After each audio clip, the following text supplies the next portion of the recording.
السلام علیکم ورحمۃ اللہ وبرکاتہ۔ بسم اللہ الرحمن الرحیم۔ آج کی ہماری حدیث جہنمیوں کی بدبو اور پیپ میں بند ہونے والا شخص۔ حضرت عبداللہ بن عمر رضی اللہ تعالیٰ عنہ فرماتے ہیں کہ حضور علیہ الصلوۃ والسلام نے فرمایا، جس شخص نے کسی مومن پر تہمت لگائی یعنی ایسی بات کہی جو اس میں نہ تھی تو اسے جہنمیوں کی بدبو اور پیپ میں بند کر دیا جائے گا جب تک کہی ہوئی بات سے توبہ نہ کر لے۔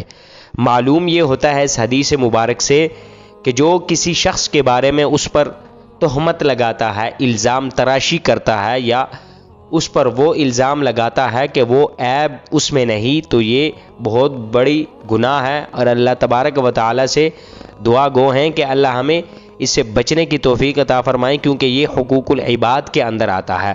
اور جو حدیث کے اندر اس کی سزا ہوئی ہے کہ جہنم کی بدبو کے اندر رکھا جائے گا اور اسے پیپ پلائی جائے گی۔